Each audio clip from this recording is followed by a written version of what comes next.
Salutations, my fantasy football players. My name is Turtle of Outlier Fantasy, and I am back for another rendition of Start and Sits for Fantasy Football. We're going to go over all of the Week 6 matchups and talk about who we like to start, who we like to sit. But this is going to be a long video, so kick back, relax, grab your favorite bev, grab your favorite snack, and I'm going to take over from here. Roll the intro.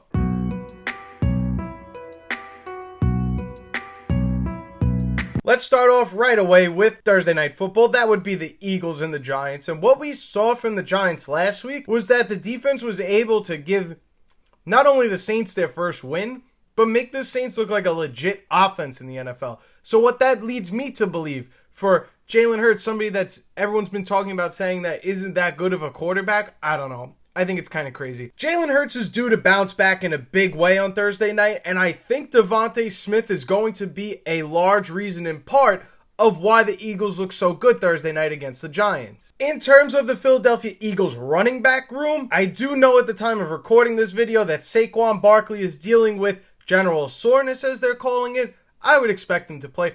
I would expect to also see, though, more Will Shipley in this offense, and I'm not saying we need to start Will Shipley by any means, but this may turn into similar to how the Baltimore Ravens use a lot of Justice Hill in the offense. Though it's Derrick Henry and only Derrick Henry you want to start in fantasy, we may see more Will Shipley out on the field Thursday night. Do not be hesitant. Do not be scared if you're a Saquon Barkley owner. It's just Thursday night. It's a short week. He's dealing with soreness. You may see a little more Will Shipley, but that doesn't mean that Saquon Barkley's losing his job. I mentioned briefly how much I like Devontae Smith this week. It's not to say that I don't like A.J. Brown this week, but if you were asking me who I thought would have a better week, I would definitely say Devontae Smith, considering how you saw the New Orleans Saints destroy the Giants defense with big plays like Rashid Shaheed. That's kind of more Devontae Smith's bread and butter versus A.J. Brown. So I like Devontae Smith to have a big Thursday night this week. As for the Giants, we should expect Tyrone Tracy back in this game. What does that mean for Cam Skattebo? Honestly, to be determined. I still believe that we should roll out Cam Skattebo with confidence. However, it is to be mindful that Tyrone Tracy is back. Tyrone Tracy may continue to play more snaps as the season goes on. It's a short turnaround on Thursday night, so maybe he gets some carries, not all of them, but it may go back to being a 50-50, something that we didn't want as a Cam Skattebo owner. I'm not going to say you have to play Jackson Dart in this one. You could probably leave him on your benches, but I would definitely play Theo Johnson in this one. And also, the Philadelphia Eagles tight end Dallas Goedert must be started this week. Moving on now to Jets versus Broncos. This is going to be a London game. I think RJ Harvey and J.K. Dobbins will both see opportunities just like they have been over the last few weeks. No, that doesn't make RJ Harvey starting territory, but we should expect to see him get loose against this Jets defense that allowed for a ton of yards against the Cowboys. It's also good to mention, and I'm not trying to sound like a hater, but Sauce Gardner has changed the way he plays defense this year and has started to follow around teams' top receivers. He has not been the elite cornerback of years past, so maybe this is a positive matchup for somebody like Courtland Sutton, who's probably going to have Sauce Gardner shadowing him the entire game. I would think that would lead to opportunities for Courtland Sutton to get open, but we'll just have to wait and see. Maybe you could get away with playing a Troy Franklin in hopes that you get a big play touchdown, but he's probably not going to have enough volume in this game to support a real start. Only if you're desperate would I say play Troy Franklin. I also just have this strange feeling that RJ Harvey is going to score a touchdown, even though I said not to play him. But yeah, if you're feeling frisky, go for RJ Harvey. Now let's move on to Colts versus Cardinals. This is one of the first 1 o'clock games that are going to start in this window. I like the Colts to beat the Cardinals. I don't know if I love any quarterback to start in this game. You can play Daniel Jones, of course. He should finish somewhere in the top 12. But if Kyler Murray is going to play and he's banged up, I would probably look elsewhere at the quarterback position. Michael Carter should be started. Probably will finish somewhere around that top 25 range. Marvin Harrison Jr., you can't take him out of your lineups at this point. It seems like he's starting to finally get into a groove and be comfortable in the NFL, which is a great thing to see if you have him in fantasy. And obviously, Trey McBride is not coming out of your lineup, and the same thing goes for the tight end on the other team. Tyler Warren must be started in this game. And while yes, the Arizona Cardinals is a pretty good defense, and normally we would say temper expectations against a matchup like this, Michael Pittman Jr., Jonathan Taylor, they're not coming out of your lineup, so they're must start, as they've been all season. Let's continue with the Ravens versus the Rams. I think the Rams is going to be a pretty solid defense in fantasy this week. Nowhere near the top 5, but definitely a quality streaming play if you need them. I think Cooper Rush and the passing offense again will struggle for Baltimore. I don't know if we can even keep Mark Andrews on our rosters at this point, even though it could be amazing just as much as it could be a 0-point performance from him. And we know the Ravens defense is pretty terrible, so we know Matthew Stafford this week could be viable as a streaming option. Kyron Williams cannot be taken out of your lineups, which wasn't going to happen regardless. And Devontae Adams and Puka Nacua must start. Derrick Henry, no matter how many points he puts up the week before, he's going in your lineup. So let's just avoid that question completely. Let's move on to a fun divisional matchup. The Browns play the Steelers this weekend. And to be honest, seeing that we've already seen what the Browns offense looks like under Dylan Gabriel and they no longer have Joe Flacco in this room, it's pretty safe to say that we can upgrade Quinshon Judkins, maybe even a top 12 running back this week. But Quinshon Judkins and maybe Harold Fannin Jr. are the only tight ends or fantasy players I would start on the Cleveland Browns this week. I wouldn't even start Isaiah Bond. This is really one of those matchups, aside from if you have a Quinshon Judkins or a Jaylen Warren in this case, if you're a Steelers fantasy owner, you probably really only want to confidently start the defenses and kickers in this game. I don't love DK Metcalf this week, but he does have to go in your lineups as well. So add that one more player to that caveat. And let's move on to the next matchup that should score us a lot of fantasy points. That would be the Seahawks playing up against the Jaguars. And obviously, JSN must be started. We're very frustrated with Ken Walker if we have him in fantasy, but we do have to play him again. I know he's not getting the goal line opportunities, but Ken Walker doesn't need a goal line opportunity when he could run a 46-yard touchdown on any given Sunday. Zach Charbonnet, because he gets the goal line work, is a sneaky flex play. Definitely am considering starting AJ Barner in this matchup. This should be a game where a lot of points are scored. As for the other side of the ball, Travis Etienne must be started. Bashal Tootin, even a sneaky flex play because he's another guy that gets a lot of touchdowns. Travis Hunter, I'm going to give you the green light. You can start him along with Brian Thomas Jr. And if you were deciding on one of these two quarterbacks to stream this week in fantasy, I'm leaning slightly more towards Trevor Lawrence. Now let's talk Chargers-Dolphins, a matchup I would have been so excited for in week 1, but now considering all of the injuries to both teams, not nearly as interested, but nevertheless, Devon Achane must be locked and loaded into your lineup. Jalen Waddle must be locked and loaded into your lineup. He has really ascended ever since Tyreek Hill has departed with injury, so shouts out to Jalen Waddle. You must be playing him every week now. Malik Washington, leave him on your bench. Maybe even drop him if you feel like it. And for the other side of the ball, the LA Chargers. This is going to be a big step back and just kind of observe how they handle the running back touches in this offense. I think Hassan Haskins and Kamani Vidal will split. I don't think either one of them is really fantasy startable at this point. Again, it's kind of going to have to be add one, put him on your bench, wait and see if he is the guy, and if he is the guy, roll him out and play him. For the tight end position in this matchup, Darren Waller again is going to be a solid play in fantasy, and I probably wouldn't touch Gadsden or any Chargers tight end. We talked about the Miami Dolphins pass catchers, but we do need to mention that even though it's hard to make up who's going to get the most points any given Sunday out of this Chargers wide receiver trio, all three of them do have to be started, even though Ladd McConkey has been rather disappointing. Justin Herbert projects well in this matchup, and I probably wouldn't start Tua unless you were desperate. Probably the game that I'm most excited for, and it's not because my favorite team is involved. The Cowboys are playing the Panthers, and I am so excited for what could potentially be the Rico Dowdle revenge game here in Week 6. Rico Dowdle against the Chargers, if Chuba Hubbard is a no-go, must be started. It's not because of the 200-yard game last week. I'm strictly going for the narrative here. I'm going to expose myself and tell you that straight up.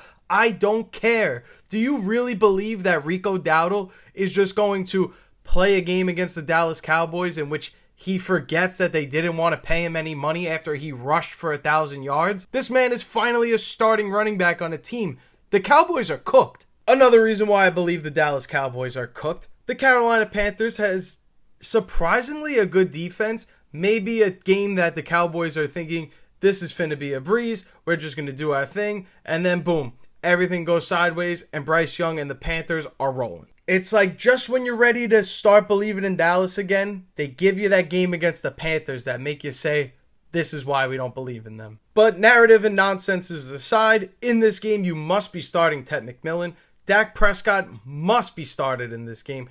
George Pickens must be started as well. Jake Ferguson can't leave your lineup, and neither can Javonte Williams, to be honest. Kavontae Turpin did miss last week. If he is back this week, I would consider playing him as a flex. Now let's talk about two teams feeling good about themselves coming off of a win. That's going to be the Patriots going into New Orleans to take on the Saints. The Patriots this year are fourth fewest in terms of rushing yards allowed per game. So guess what, Kendre Miller and Alvin Kamara? You gotta go on the bench this week. But what's also interesting is this may end up being not such a great matchup for Drake May either, as the Saints are ninth fewest in passing yards allowed per game, which could potentially open up some opportunity for Travion Henderson to finally get going and get that breakout game. I keep saying it every week, so I feel like it'd be stupid for me to just give up and not say he's going to break out. I have to say it again, even if it doesn't happen.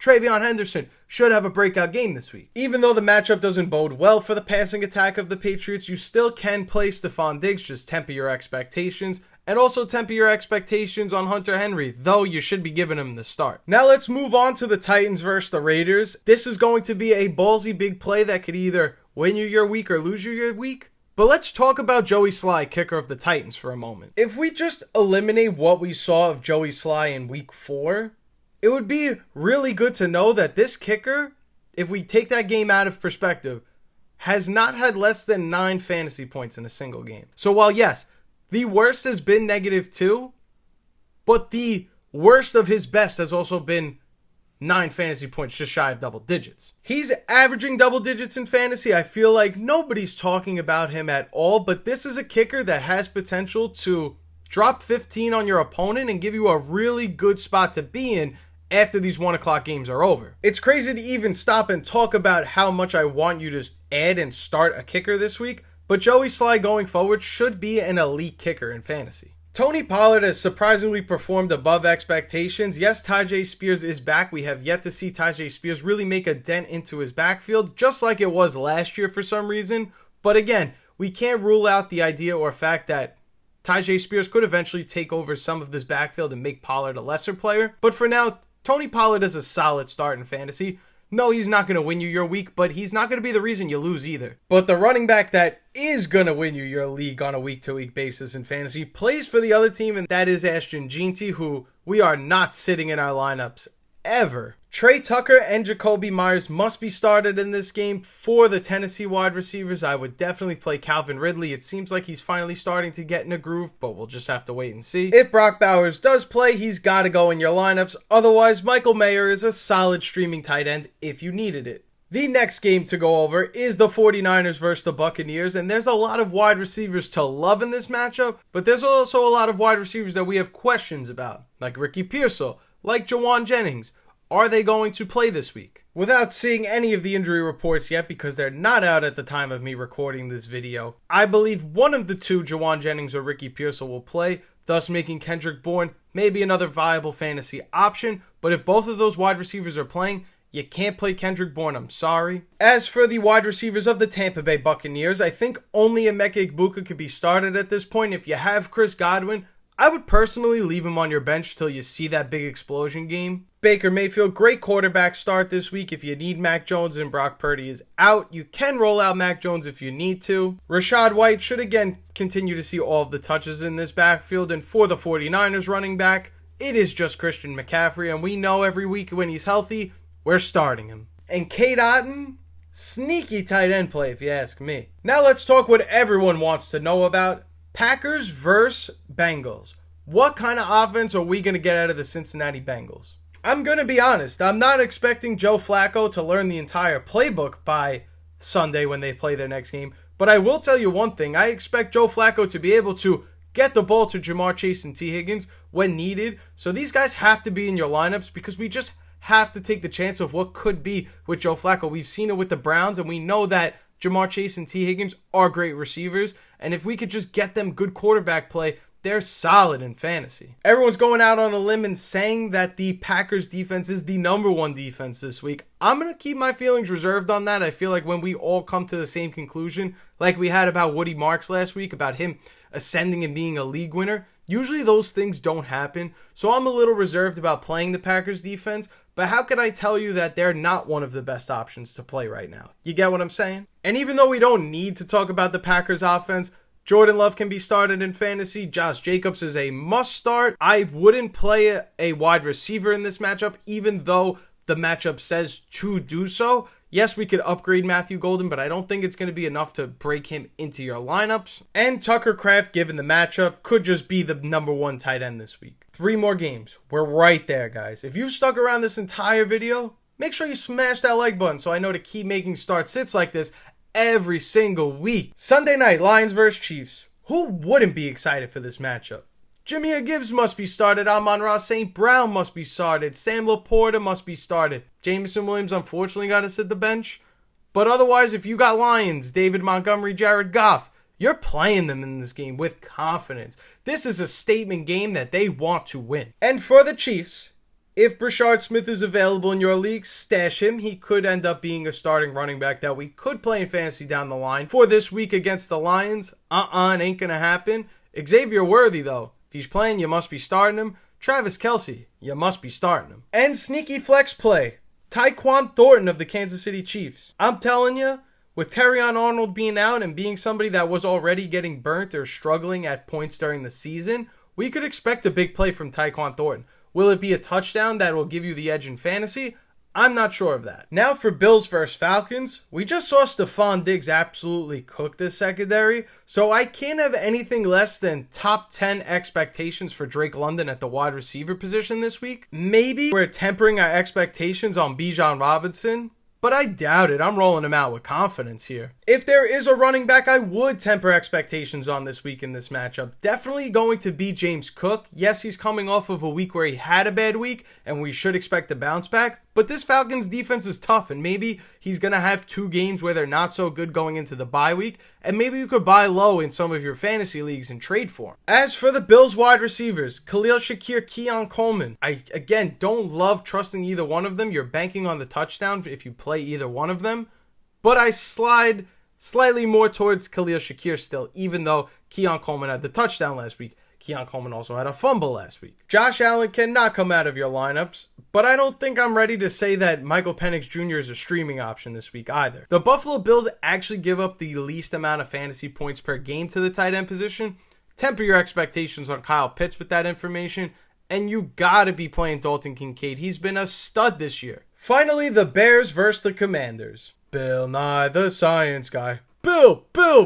This should definitely be the breakout of Jacory Krosky-Barrett, even though it was already happening last week. The one we need to be playing on the Washington Commanders, no matter what this week, is Deebo Samuel. He should probably be even a top 5 wide receiver, which is crazy to think about going into September. Jaden Daniels, as long as he's active, must be started. We know this. Zach Ertz, I'm tempering expectations, and dare I even say benching him this week. While on the other side of the ball, we have DeAndre Swift, who is a start candidate, definitely a low-floor start player, somebody that gets a lot of volume and opportunities, not a lot of yards, and you're banking on that touchdown. Rome Odunze is a dog and must be started, but I think that DJ Moore, though having a slow start to the season, should explode coming out of the bye week this week. And that's going to wrap it up for our 30 teams in our 15 games playing in week 6, because we have the Texans and the Vikings on a bye. So if you're a fan of one of those teams, you get to kick back and relax and watch all the other teams struggle for a win this week. And you get to sit on your couch and watch me struggle for a fantasy football win that I desperately need to keep my playoff hopes alive. But that's all the time I have for you guys today. You already know the drill. If you have any start-sit questions of your own, fire them away in the comments down below. I will make sure I get back to each and every single one of you. Outlier Militia, that is all the time I have for you guys today. Thank you guys so much for watching. My name is Turtle. This is Outlier Fantasy, and I will see you in the next video. Wow, you stuck to the end of this video? Thank you so much. If you're new here, make sure you check out one of these videos on the screen right now. And don't forget, before you leave, make sure you're subscribed so you don't miss any fantasy football videos on this channel. That's all I got for you guys. I'll see you in the next one.